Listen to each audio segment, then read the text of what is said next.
बार दोनों को जोड़ करके यहाँ पर रखा है। तो दोनों का जो उद्देश्य है वो यही उद्देश्य है कि जो लोग शिक्षा प्राप्त करके किसी कारण से, किसी मजबूरी से बैठे हुए हैं, काम नहीं कर रहे हैं, उनको काम में लगाना। उनके साथ क्या समस्या है, इन समस्याओं पर संगठन विचार करे और विचार करने के बाद यदि उसमें से समाधान निकलता है तो समाधान निकाल करके और काम में लगा देना। देखो, पढ़ के बैठे हुए नहीं रहना। पढ़ाई पढ़ी है, मेहनत किया है, खर्चा हुआ है, समय दिया है, तो उसका सदुपयोग करो आप। इसके अलावा दूसरा उद्देश्य होता है कि प्रतिवर्ष कुछ न कुछ चिकित्सा करने के संदर्भ में जो है चीजें आगे बढ़ती है, समझ हमारी बढ़ती है, हमारी भी बढ़ती है, आपकी भी समझ बढ़ती है। तो इस समझ को शेयर कर लेना ताकि सभी लोग अच्छे से काम कर सके। कई बार जब आप प्रशिक्षण लेते हो उस समय आप गंभीर नहीं होते, आपकी गंभीरता नहीं होती, लेकिन बाद में जब आप काम करने लगते हो तब इसकी गंभीरता समझ में आती है, कई चीजें छूट जाती है। उन्हीं को पुनः पुनः बार बार आपके मन में डालने के लिए ये प्रशिक्षण जो है, प्रशिक्षण शिविर का आयोजन आपके यहाँ नहीं, पूरे भारत में जो है हमने तो नियम बना दिया है कि हर राज्य में वर्ष में एक बार पुनः प्रशिक्षण का, रीट्रेनिंग का प्रोग्राम होगा और हर राज्य में मैं जा रहा हूँ रीट्रेनिंग प्रोग्राम में। और राज्य स्तरीय सम्मेलन का मुख्य उद्देश्य होता है कि आपके अलावा बाहर के लोगों को भी पंचगव्य के बारे में मालूम होना चाहिए, उनको जानकारी होना चाहिए। जब तक बाहर के लोगों में ये प्रचार प्रसार नहीं होगा तब तक आपके पास कौन आएगा चिकित्सा के लिए।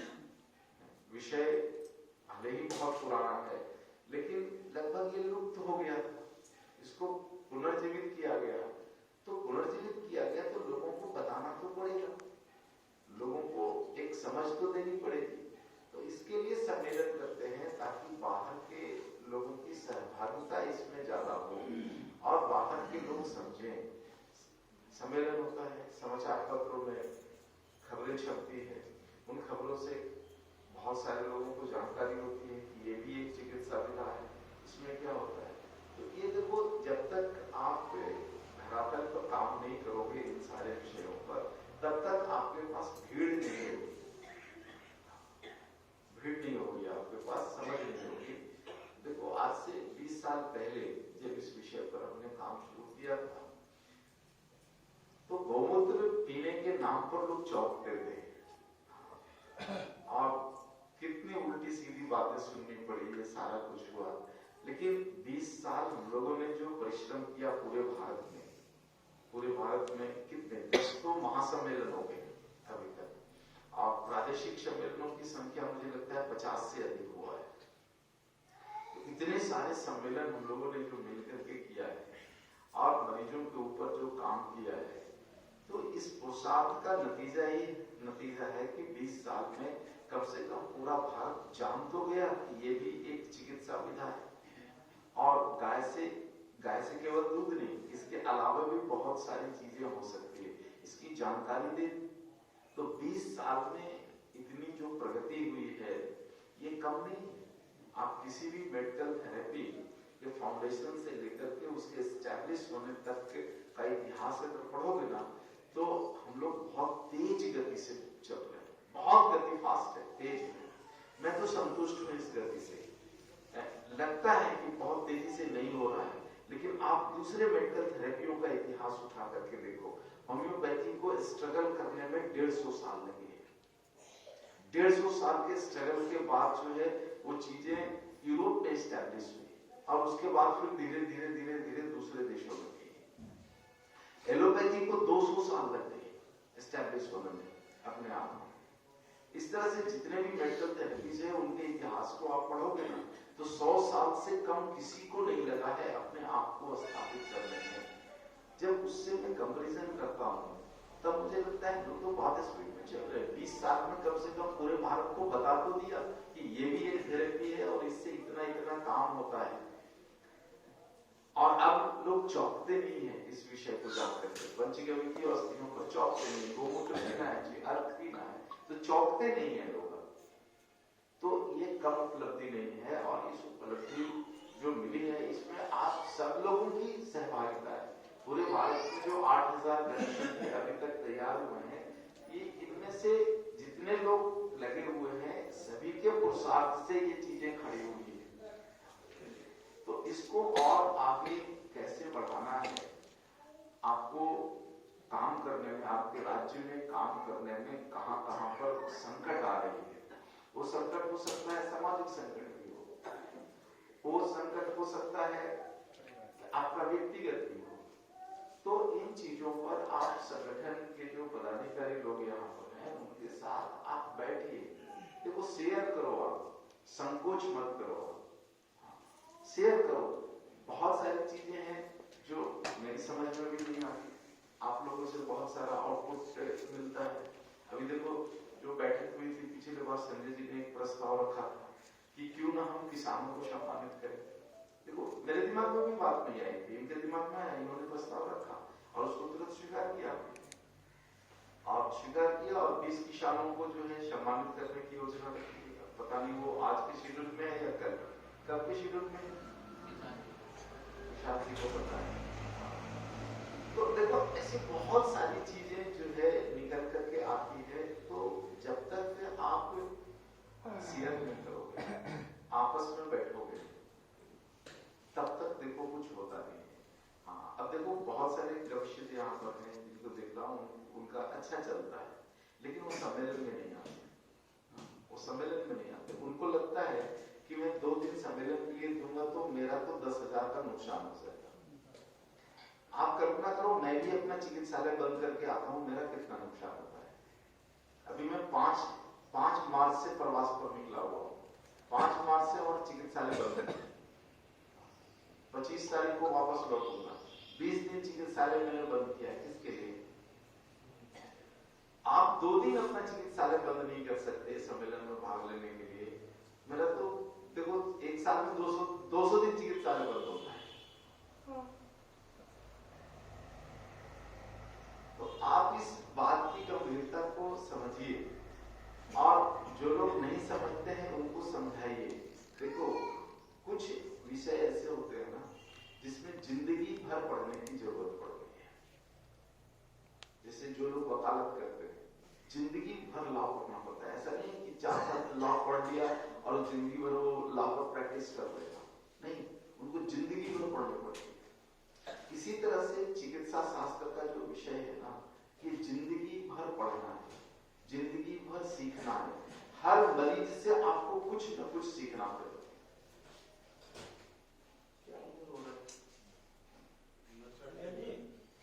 उसको आगे बिठा दीजिए ना, आगे बहुत डिस्टर्ब हो रहा है वहां से, और दूर में बैठ लो।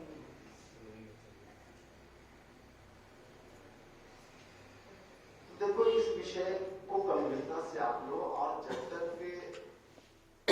आप संगठित नहीं रहोगे कुछ भी नहीं हो सकता है, कुछ भी नहीं हो सकता है। संगठित रहना बहुत जरूरी है।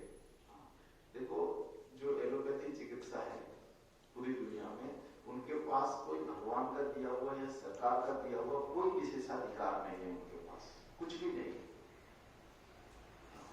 कोई विशेषाधिकार नहीं है। लेकिन वो सरकार चलाते हैं, सरकार की मॉनिटरिंग वो कर लेते हैं, क्योंकि पूरे भारत में जितने भी 10-12 लाख जो डॉक्टर हैं, ये सारे संगठित हैं, एकत्रित हैं, उनके पास यूनिटी है। वो सरकार के ऊपर दबाव बना लेते हैं, सरकार से नियम कानून बनवा लेते हैं, ये सारी चीजें देखो होती है। तो सीखिए उनसे। वहीं पर देखो उनके समकक्ष होम्योपैथी का काउंसिल है, वो उतने संगठित नहीं है, कमजोर है। तो ताकत और कानून ये मुट्ठी में होता है। जिसकी मुट्ठी बंधी हुई है उसी के पास कानून है और उसी के पास ताकत है। और बिखरी हुई अंगुलियों में ताकत नहीं होता, एक अंगुली कुछ नहीं कर सकता। जब तक मुट्ठी बनती नहीं ना, तब तक वजन की चीज उठती नहीं है। तो जिन लोगों ने अपने आप को संगठित किया है, आज उसके पास कानून है, सब कुछ है उनके पास। इसलिए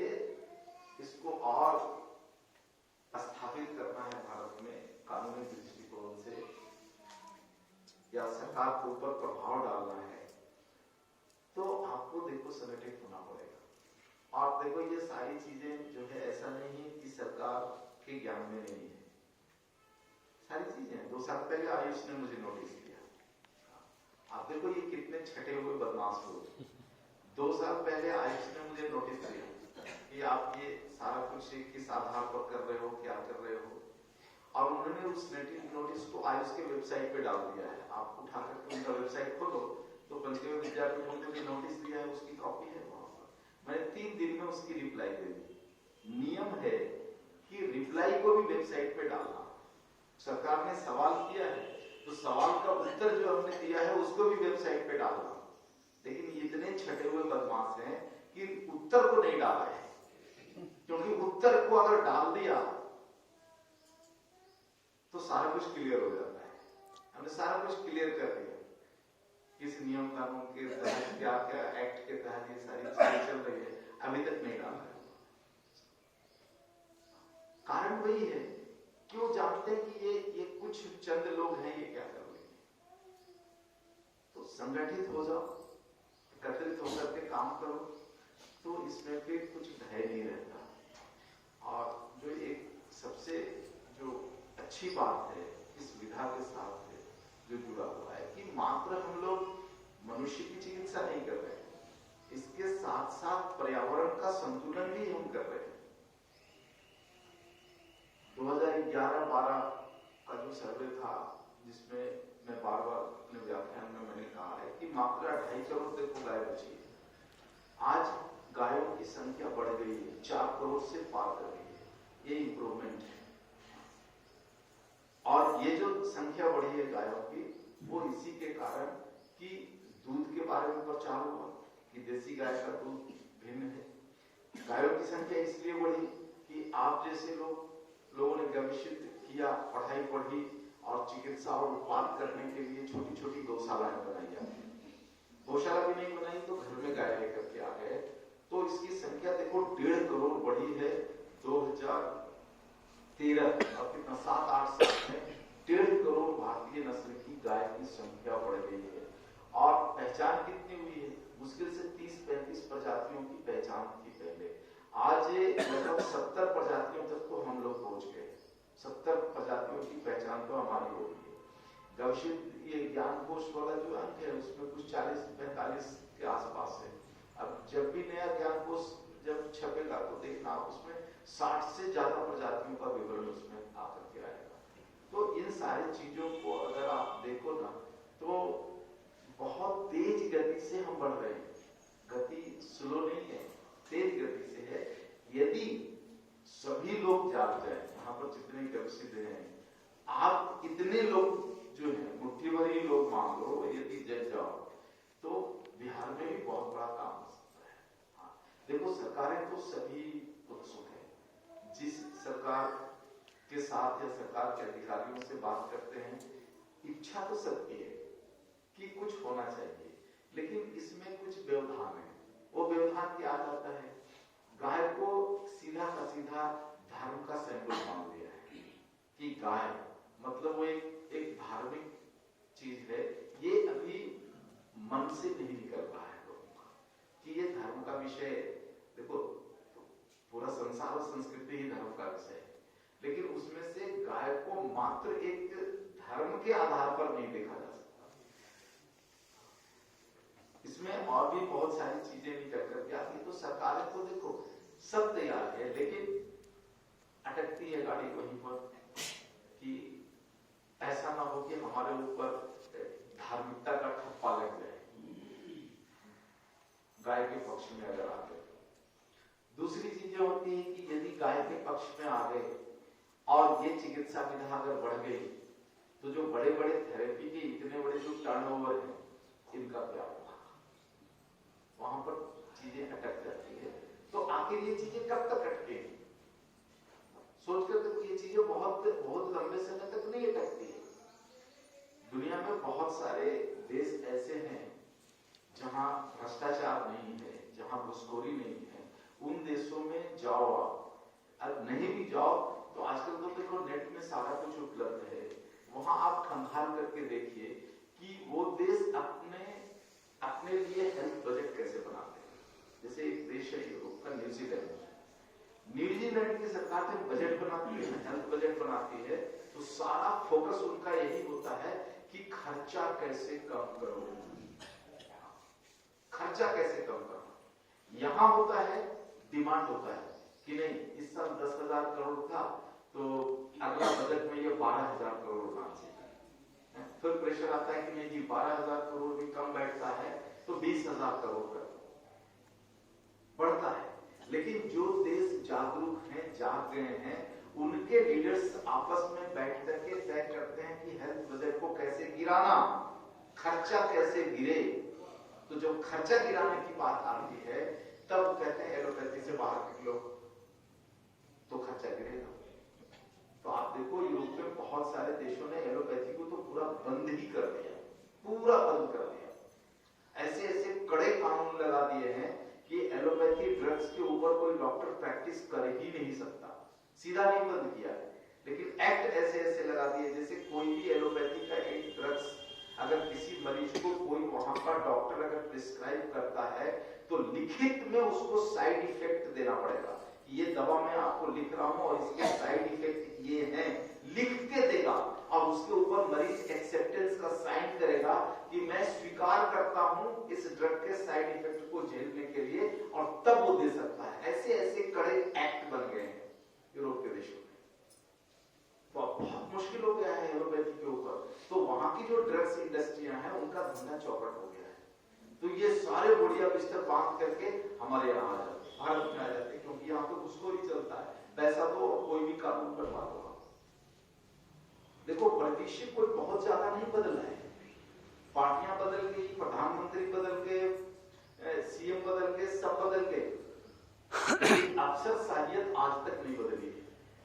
और ये घुसखोरी का पूरा काम अफसरशाहियत से चलता है। कोई नेता डायरेक्ट पैसा लेता है क्या? पूरे सेक्रेटरियों को इसी काम में लगा रखा है, वसूली के काम में लगा रखा है। तो ये सारी चीजें जो चलती है ना, ये कब तक चलेगी? जैसे यूरोप के कई देश जाग गए और अब वो हेल्थ बजट को कट करते हैं और कम करने के लिए उनको जो विधा अच्छा लगता है उस विधा को परमिशन देते हैं। और यही कारण है कि देखो अपना जो कमल टावले जी हैं, जिन्होंने सहर्ष रूप से जो है वो कुलपति का जिम्मेदारी लिया, तो जैसे मेरा प्रवास चलता है लगभग देखो 6 महीना भारत में रहते हैं टावले जी, और 6 महीना में मैं देखता हूँ कहीं भी टिकते नहीं, वो भी प्रवास प्रवास प्रवास, और प्रवास में कुछ नहीं, अब राय ही विषय उनका होता है। तो जब भी ये यूरोप के टूर पर गए और जिन देशों में गए उन देशों में जब ये बात को रखी है उन्होंने, तो उन सारे देशों ने स्वीकार किया है कि हाँ आप लाइए इस विषय को, बुलाइए गुरु जी के, हम पर बैठ कर मंथन करेंगे, हमको हेल्थ बजट कम करना है। यदि भारतीय नस्ल की गाय से हेल्थ बजट कम होता है तो हम करेंगे। तो सारे नीदरलैंड देखो पिछले मैं सुनता हूँ 2 साल से वहां के लोग बुला रहे, आप आइए। ऑस्ट्रेलिया वाले कब से बुला रहे हैं कि आइए। अब अपना देश ही इतना बड़ा है कि यहाँ से फुर्सत नहीं मिलती, तो यहाँ छोड़ करके जाने का मन नहीं होता। आप में से ऐसे पराक्रमी अगर गर्मशील तैयार हो तो आपकी टीम को भेजूंगे फिर दूसरे देश में। तो देखो भारत पहले बाद में जगेगा, यूरोप तो जग गया है। अमेरिका में भी बहुत डिमांड है इसकी, लेकिन यूरोप बहुत तेजी से जगा है विषय को लेकर के, क्योंकि यूरोप एक ऐसा देश है, ऐसा महादेश है जहां के देश बार बार हेल्थ बजट को कट करने पर काम करते हैं। कैसे हमारा देश का हेल्थ पर जो खर्च हो रहा है वो कम जाए, पूरा इसी पर उनका ध्यान केंद्रित होता है। जबकि हमारे यहाँ उल्टा रहता है कि बजट को बढ़ा दो, हेल्थ बजट को बढ़ा दो। भाई हेल्थ बजट को बढ़ाने से घुसखोरी बढ़ती है, माफियाओं का धंधा चलता है, नेताओं के जेब भरते हैं, घर भरते हैं, अफसरशाहियतों की जेब भरती है। सामान्य व्यक्ति को क्या लगता है? आप सब इसमें वाकिफ हो, मुझे कुछ बोलने का काम नहीं है। आप सब जानते हो सरकार की 108 नंबर की गाड़ियां क्यों चलती है, मेडिकल बीमा क्यों होता है, ये सब बोलने का काम नहीं। आप सब समझते हो कि सब ये पूरा का पूरा खाओ पकाओ का धंधा है। तो देखो ये धंधा ज्यादा लंबा चलेगा नहीं, लंबा बिल्कुल नहीं चलने वाला है। सरकार ने 2, 4, 5 साल और चला ले, अंत में सरकार को वहीं आना पड़ेगा जहां यूरोप आज खड़ा है कि हेल्थ बजट को कम करो और पैसा दूसरे विकास के काम में लगाओ। ये जिस दिन सोच बन गई ना, तो हमारी सरकार भी इस चीजों को ढूंढने लगेगी और ये काम देखो शुरू हो गया है। ये काम बहुत तेज गति के साथ शुरू हो गया है। अभी महाराष्ट्र में एक सम्मेलन था, पारंपरिक राष्ट्रीय वैद्य महासम्मेलन था। वहां पर कर्नाटक और केरल के जितने भी पारंपरिक वैद्य हैं, इन सारे वैद्यों का सम्मेलन वहां पर आयोजित हुआ। उसका उद्घाटन करने के लिए अपने गृह मंत्री अमित शाह जी आए थे वहां पर, और बहुत सारे गवर्नर वगैरह सब कुछ आए थे।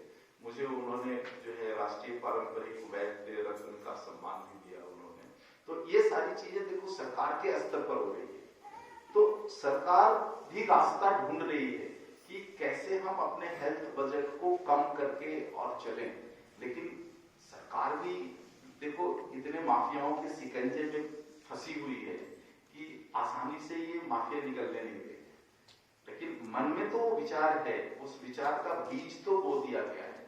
तो आज भले थोड़ा संकट है, लेकिन आने वाले दिनों में एक बहुत बड़ा काउंसिल भारत में स्थापित होने जा रहा है पारंपरिक वैद्यों का। पारंपरिक वैद्यों का यानी जो पारंपरिक ज्ञान को लेकर के चिकित्सा करते हैं, उनका एक अपना जो है परिषद बनाने पर सरकार बहुत गंभीरता के साथ विचार कर रही है, और जिसमें हम लोग गर्वित बिल्कुल फिट बैठते हैं। बहुत बड़ी लड़ाई तो देखो केरल में, केरल वैद्य महासभा है, वहां पर सबसे ज्यादा पारंपरिक वैद्य केरल में है, और दूसरे नंबर पर कर्नाटक है, तीसरे नंबर पर तमिलनाडु। ये दक्षिण भारत के 3 राज्यों में भारत के 70 से 80% पारंपरिक वैद्य है, जो पीढ़ी दर पीढ़ी इस ज्ञान को लेकर के और इन चीजों का निर्वाह कर रहे हैं, और चल रहा है काम। सरकार और दूसरे थेरेपी सब बोलते हैं कि इलीगल है, लेकिन कानूनी रूप से ये कुछ कर नहीं सकते। बोलने पर देखो अब कोई रोक है क्या? अपने देश में यही तो है, कोई किसी को गाली ले लो, कोई रोक नहीं। और आप देख लो, आपके यहाँ भी सब नेता कितने बड़बोली, करना कुछ नहीं है, लेकिन बोलने में पैसा नहीं लगता, तो ये बोलते हैं। पंचगव्य चिकित्सा पर भी लोग 2011 से सवाल उठा रहे हैं। तो मैं तो बार बार कहता हूं कि अगर सवाल उठाते हो तो एक बार कोर्ट में आ जाओ, एक मुकदमा मेरे ऊपर डाल दो। आज तक हुआ क्या? आज तक केवल 2 साल पहले आयुष का एक नोटिस आया, डायरेक्टर पीएल मेहता ने एक नोटिस ठोका मुझे कि ये सारी चीजें, और उन्होंने ये लिख करके नोटिस किया कि मुझसे पूछा गया है और हम जवाब देने में सक्षम नहीं है, इसलिए आप इसका स्पष्टीकरण करें। तो कर दिया स्पष्टीकरण। तो देखो मैं बार बार कहता हूं बोलने से डरना नहीं, बस आपकी जो सीमा है, जो कानून की सीमा है, उस सीमा में रहते हुए काम करो। अब गर्भशीत का पढ़ाई पढ़ करके और एलोपैथी का दवाई पॉकेट में भर करके आप करोगे तो आपको तो उसमें संकट है।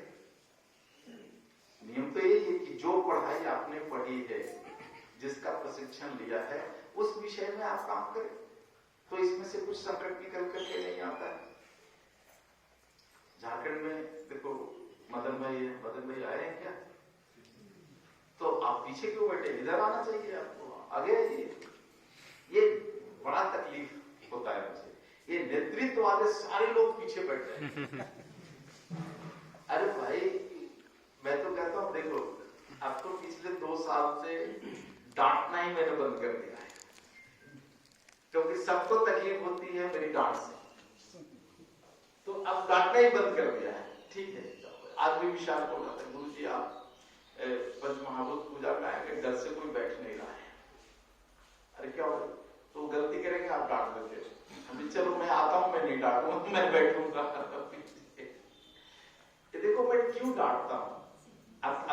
डांटना भी छोड़ दिया। क्यों डांटता हूं? क्योंकि मुझे तकलीफ होती है।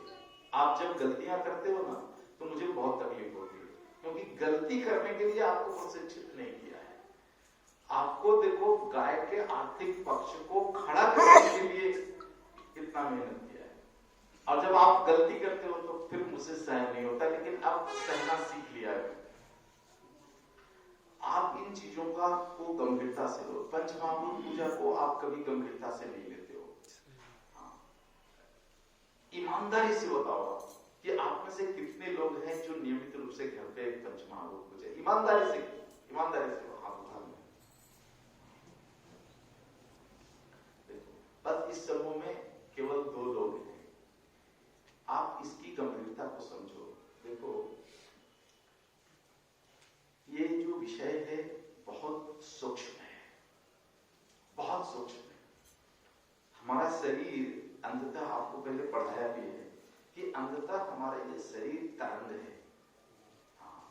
जो दिखता है वास्तव में होता नहीं, और जो वास्तव में है वो दिखता नहीं। प्रकृति और संस्कृति, पूरी सृष्टि, संस्कृति नहीं, पूरी सृष्टि ऐसा ही है। जो भी दिखता है वास्तव में उसका अस्तित्व नहीं है, और वास्तव में जिसका अस्तित्व है वो दिखता नहीं है।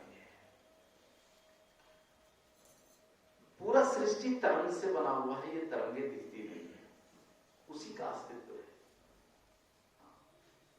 क्या यह पूरी पृथ्वी मिट्टी से बना हुआ है?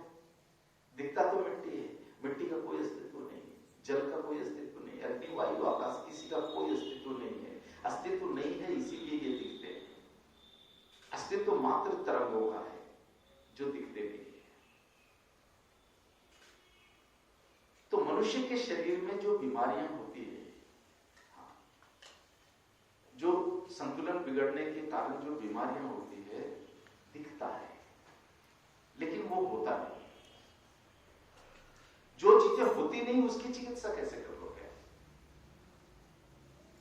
किसी को कैंसर हो गया है, दिखता है सड़ गया है, वास्तव में वो है नहीं।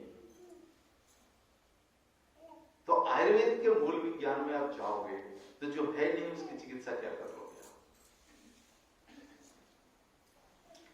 और तरंग क्या है? ऊर्जा है, ऊर्जा है। आज की भाषा में अगर कहो तो फ्लो ऑफ इलेक्ट्रॉन्स है, इतना ही।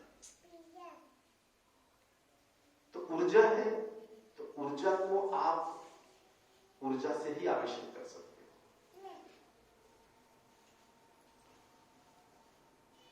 तो जो भी बीमारियां हैं वो मूलतः तरंग है, ऊर्जा है, फ्लो ऑफ इलेक्ट्रॉन्स है, जो अपनी सिमेट्री से हट गया है। जैसे विज्ञान वाले बच्चे ज्यादा समझ पाएंगे कि किसी भी एटम्स के नाभि में प्रोटॉन और न्यूट्रॉन है, और इलेक्ट्रॉन उसके चारों तरफ घूमते रहते हैं। घूमते हुए तो एक निर्धारित परिधि में घूमते रहता है। अगर ये परिधि किसी कारण से बिगड़ जाए तो चीजें बिगड़ जाएगी। तो ऊर्जा ही तो है ये। ऊर्जा किसी कारण से अगर विकृत हो गया है तो अंततः तो आपको ऊर्जा ही चाहिए। तो जो बीमारियां हैं उसको आप ठीक कैसे कर लोगे? भौतिकता से नहीं ठीक हो सकता। आप शरीर के अंदर कोई भी एलिमेंट, जिस लगता है आपको कि एलिमेंट की कमी के कारण ये बीमारी हुई है, आप डाल दो नहीं होगा ठीक। जब तक आप उसको ऊर्जा के स्तर पर लेकर के नहीं जाओगे तब तक ठीक नहीं हो सकता। और ऊर्जा ट्रांसफरेबल है, ये आपको मालूम है, क्षय नहीं होता। तरंगों की ऊर्जा कभी क्षय नहीं होती, केवल इसका रूपांतरण हो सकता है, या एक स्थान से दूसरे स्थान पर आप इसको भेज सकते हो, ला सकते हो, इतना ही हो सकता है। तो जो बीमारियां हैं, जिन बीमारियों पर आपको काम करना है, इट इज ट्रांसफरेबल। केवल ट्रांसफर हो सकता है। तो यदि आप चिकित्सा कर रहे हो तो मूल जो बात है ट्रांसफर करने की, कि ट्रांसफर करना है उसको। ट्रांसफर कैसे होगा? ये बिजली का तार है, इसमें फ्लो ऑफ करंट है, फ्लो ऑफ इलेक्ट्रॉन्स है, करंट है। जब तक ये किसी भी सुचालक के संपर्क में नहीं आएगा तब तक उसका प्रभाव बढ़ेगा क्या? बिजली के तार को यहां पर रख दो तो क्या इलेक्ट्रॉन्स गिरना शुरू हो जाएगा क्या? आगे आगे नहीं गिरेगा, नहीं। लेकिन दूसरा जब तार को लाकर के जोड़ दोगे तो आगे बढ़ जाएगा। ये बीमारियां सब ऐसी ही होती है। एक मरीज है, मान लो कैंसर का एक मरीज है, उसको कहीं भी गांठ हो गया है, ट्यूमर हो गया है। वो ट्यूमर कैसे निकलेगा? वो ट्यूमर कुछ नहीं, ऊर्जा है, विकृत ऊर्जा है। विकृत ऊर्जा को निकालने के लिए टच तो करना ही पड़ेगा। अब जरूरी नहीं है कि भौतिक रूप से आप टच कर लो, स्पर्श कर लो, जरूरत नहीं है, क्योंकि तरंगों को जरूरत नहीं पड़ती, किसी भी सुचालक की जरूरत नहीं पड़ती। तरंगे कहीं भी एक दूसरे से आवेशित होकर के चली जाती है। ये जैसे ध्वनि है, मैं बोल रहा हूं, आप तक कैसे पहुंच रहा है? तरंगों के माध्यम से पहुंच रहा है। तो तरंगों के लिए तरंग चाहिए, और पूरा सृष्टि तरंग से भरा हुआ है। तो जब भी कोई एक तरंग उत्पन्न हम करते हैं तो वो अनंत गति से और अनंत तक चला जाता है। तो ये जो बीमारियां हैं, इट्स ट्रांसफरेबल पूरी तरह से। तो ट्रांसफर कहां होगा? कहां होगा ट्रांसफर? वायुमंडल में हो सकता है ट्रांसफर, आपके शरीर में हो सकता है ट्रांसफर, इसकी पूरी संभावना है। कोई भी व्यक्ति बीमार है, ग्रस्त है, तो कहीं न कहीं किसी पाप कर्म के कारण ही हुआ है। हो सकता है इस जन्म में किया हो सकता है पूर्व जन्म में किया हो सकता है पूर्व के पूर्व जन्म में किया हो। देखो, व्यक्ति को भुगतना तो पड़ता ही है। अगर हमारे द्वारा एक चींटी की हत्या होती है तो बच नहीं सकते आप, कभी न कभी लेन देन करना ही पड़ेगा, चलता ही रहता है। कोई व्यक्ति बीमार हुआ है, अचानक नहीं हुआ है, अपने जीवन के या अपने जीवन के पूर्व जीवन के किसी न किसी कर्म के कारण हुआ है। आप उसको ठीक कैसे कर सकते हो? तो जो कुकर्म उसने किया है, जिसके कारण है, ठीक तभी होगा जब उस कुकर्म को अपने ऊपर ले लो या उस कुकर्म को वायुमंडल में छोड़ दो, तभी हो सकता है। तो आप क्या हो, गवसिद्ध हो या कोई भी वैद्य, क्या होता है? बहुत बड़ा अर्थ होता है। अब बिजली का तार बिना अर्थिंग के चलता है क्या? जब तक अर्थिंग नहीं डालोगे, जब तक वो ग्राउंड नहीं होगा, तब तक बल्ब नहीं चलेगा, पंखा नहीं चलेगा, कोई भी बिजली का चीज नहीं चल सकता। आप अर्थिंग हो, अर्थिंग। टच करोगे, ट्रांसफर होगा। अब आपकी ताकत कि आप अपने ऊपर रख लो या वायुमंडल में छोड़ दो। तो ये विधा जो है, इसी विधा से बीमारियों की चिकित्सा होती है। तो क्या करना पड़ेगा? स्वयं में एक ऊर्जा उत्पन्न करनी पड़ेगी कि जो बीमारियां ट्रांसफर होकर के मुझ तक आ रही है, वो मेरे इस भौतिक शरीर में ना टिके, वो ग्राउंड हो जाए या उसको वायुमंडल में छोड़ दे। ये विधा अगर विकसित नहीं करोगे तो बीमारियां तो आपके ऊपर ट्रांसफर होगी। देखो, खत्म नहीं होता। पाप कर्म को कोई नहीं ले सकता, कोई भी नहीं ले सकता। जिस व्यक्ति ने किया है उस व्यक्ति को भुगतना पड़ता है, और वह व्यक्ति जब भुगतता है तो ऊर्जा के रूप में भुगतता है। इसलिए कोई किसी के ऊपर कोई ले सकता है, ट्रांसफर हो सकता है। तो जो बड़े जानकार होते हैं, जो पारंपरिक वैद्य जो लोग होते हैं, उनके पास यही विधा होती है कि वो अपने ऊपर लेते हैं औषधियों की मदद से और लेकर के फिर उसको वायुमंडल में छोड़ देते हैं। उनके शरीर में नहीं टिकता। दो बड़े उदाहरण हैं, इनको आप देख सकते हो। एक रामकृष्ण परमहंस, पूरा जीवन उनका जीवन दर्शन पढ़ो आप, कितना उत्कृष्ट जीवन था उनका। अंत में उन्होंने शरीर कैसे छोड़ा? कैंसर से ग्रसित होकर के छोड़ा। क्या कारण था? कौन सा पाप किया था उन्होंने अपने जीवन में? दूसरा एक बड़ा उदाहरण है महर्षि रमन का। ये सब अभी वाले हैं। राम श्री कृष्ण परमहंस तो बाद में हुए, उसके बाद हुए महर्षि रमन। तो महर्षि रमन का जीवन देखो, उन्होंने भी शरीर छोड़ा कैंसर के कारण, कैंसर से ग्रसित होकर के छोड़ा। क्या पाप किया था उन्होंने?